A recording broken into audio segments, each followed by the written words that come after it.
नमस्कार मैत्रिणींनो, रिंकू क्रिएशनमध्ये तुमचे सर्वांचे स्वागत आहे. तर आज तुम्हाला मी एक अगदी छोटीशी एक रेसिपी दाखवणार आहे, इन्स्टंट गाजराचं लोणचं. चला तर मग मैत्रिणींनो, आता हे गाजराचं लोणचं कसं करायचं आहे तुम्हाला मी आता दाखवते. आता हे गाजराचं लोणचं आपण लगेच तयार करून लगेच खाऊ शकतो. आपल्याला आता जेवायच्या वेळेस लोणच्याची आठवण आली आणि लोणचं नसेल तर हे अगदी 2-5 मिनटामध्ये हे लोणचं तयार होतं. तर बघा मैत्रिणींनो, आता मी इथं 2 गाजर घेतलेले आहेत आणि आता हे लोणचं आपण ताजंसुद्धा करून खाऊ शकतो प्रत्येक वेळेस. आता हे 2 गाजर आपण बारीक बारीक चिरून घेऊया. आता अशा प्रकारे गाजर आपण कट करून घेतलेले आहे. आता या गाजरामध्ये आपण काय काय टाकतं हे तुम्ही बघा.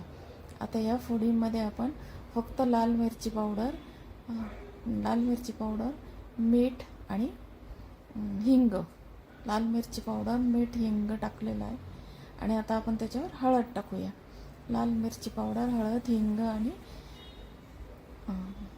मीठ एवढं हे सर्व त्या लोणच्यामध्ये कालवून घ्यायचं. आणि आता हे लोणच्याला आपण फोडणी देऊया. चला तर मैत्रिणींना, आता आपण या लोणच्याला फोडणी देऊया. तर बघा, ही इन्स्टंट गाजराचं लोणच्याची रेसिपी तुम्हाला जर आवडली मैत्रिणींनो, तर तुम्ही माझ्या चॅनलला लाईक, शेअर आणि सबस्क्राईब जरूर करा. आणि तुम्हाला ही नक्की आवडेल, कारण ही रेसिपी पटकन होणारी आहे आणि टेस्टला पण खूप सुंदर लागते. तर बघा मैत्रिणींनो, आता आपण याला फोडणी देऊन घेणार आहोत. तर चला तर मग आपण आता फोडणीची तयारी करून घेऊया. आणि अगदीच पटकन आणि साधी ही रेसिपी आहे. आता आपण गॅसवर तडका पॅन ठेवलेला आहे. आता एक स्टीलची कढई ठेवलेली आहे मी त्याच्यावर. आता याच्यामध्ये आपण आता फोडणी करून घेणार आहोत. तर चला मैत्रिणींनो, आता आपण तेल टाकून फोडणी करून घेऊया. आणि या फोडणीमध्ये फक्त आपल्याला मोहरी वापरायची, बाकी काहीही वापरायचं नाही. यामध्ये मी अर्धी पळीला कमी तेल टाकलं आहे थोडं, कारण गाजरं थोडेच आहेत. तर बघा मैत्रिणींनो, आता आपण त्यामध्ये तेल टाकू. आपली कढई आता तापलेली आहे. आता त्यामध्ये तेल टाकलेलं आहे. आता मी मोहरी टाकून घेते. आणि आता आपली मोहरी ही तडतडली आहे. आता फोडणी आपली तयार झाली आहे. आता ही फोडणी आपण त्या गाजराच्या लोणच्यावर टाकून घेऊ.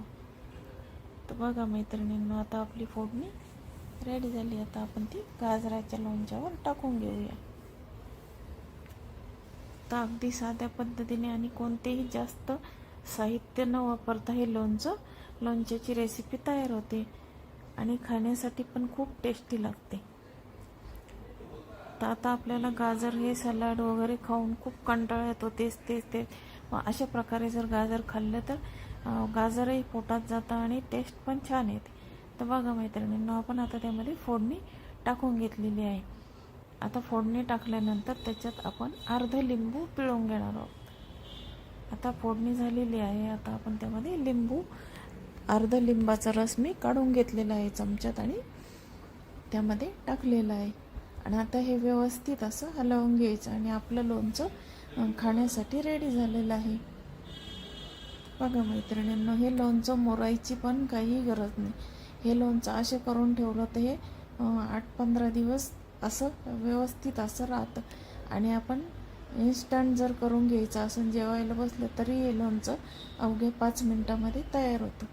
तर बघा मैत्रिणींना, तुम्हाला ही लोणच्याची रेसिपी कशी वाटली? तुम्हाला जर आवडली असेल तर माझ्या चॅनलला लाईक, शेअर आणि सबस्क्राईब जरूर करा. आणि तुम्हीसुद्धा हे अशा प्रकारचे लोणचं नक्की करून बघा आणि मला कमेंट्समध्ये नक्की सांगा. नमस्कार.